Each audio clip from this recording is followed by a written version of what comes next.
মার্কা নিয়ে আসে, বিএনপির ব্র্যান্ডিং নিয়ে কেউ যদি রাজনীতি করে বিপদে পড়ুক। আমরা শুধু এটা নিশ্চিত করতে চাই ছাত্রলীগ হয়ে ওঠা যাবে না। দখলদারিত্ব, টেন্ডারবাজি, চাঁদাবাজি, মারামারি, খুনোখুনি এগুলো হতে দেওয়া যাবে না। এগুলো যখন হবে সেগুলোর বিরুদ্ধে আমরা সামষ্টিকভাবে প্রতিবাদ করব। এটাই ভবিষ্যতের বাংলাদেশের রাজনীতি। শেখ হাসিনার আমলে কি হয়েছে সেটা দিয়ে বর্তমান নতুন বাংলাদেশের রাজনৈতিক প্রেক্ষাপট কোনোভাবেই নির্ধারিত হতে পারে না। আমি আবারও বলে এটা শেষ করি, সকালে বলেছি, বারবার বলি, ছাত্রলীগ যা করেছে সেটার কারণে যদি ক্যাম্পাসে ছাত্র রাজনীতি নিষিদ্ধ করা যুক্তি হয়, তাহলে আওয়ামী লীগ তার চেয়ে কোটি গুণ বেশি খারাপ করেছে, দেশ ধ্বংস করে দিয়ে গেছে। তাহলে বাংলাদেশেও রাজনীতি নিষিদ্ধ করে দেওয়া উচিত। বাংলাদেশ চালাবে এখনকার মতো একটা সরকার, বা কিছু লোকজন বিপ্লবী সরকার করতে বলছে, তারা এসে ভবিষ্যৎ বাংলাদেশ চালাবে।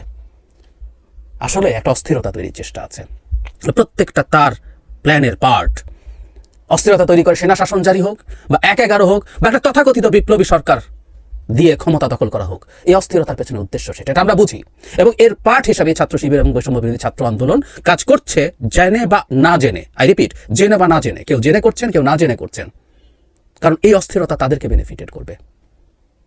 সুতরাং এই অস্থিরতা থেকে সরে আসা দরকার।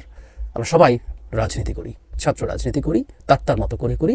আমরা দেখাই, আমরা প্রমাণ করি আমরা আসলে শিখেছি, আমরা রাজনৈতিক পথে এগিয়ে যাচ্ছি। দেশবাসী, আপনারা যে যেখান থেকে ভিডিওটি শুরু থেকে শেষ পর্যন্ত দেখেছেন, আপনাদেরকে অসংখ্য ধন্যবাদ জানাই। আর যারা এই ধরনের নিউজ লাইভ দেখতে ভালোবাসেন, তারা অবশ্যই ইউটিউব চ্যানেলটি সাবস্ক্রাইব করে রাখবেন, আর এই ভিডিওটি শেয়ার করে অপর ভাইকে দেখার সুযোগ করে দেবেন। তাহলে সবাই ভালো থাকবেন, সুস্থ থাকবেন। দেখা হবে পরবর্তী কোনো দেশের আপডেট খবর অথবা নিউজ নিয়ে। আসসালামু আলাইকুম।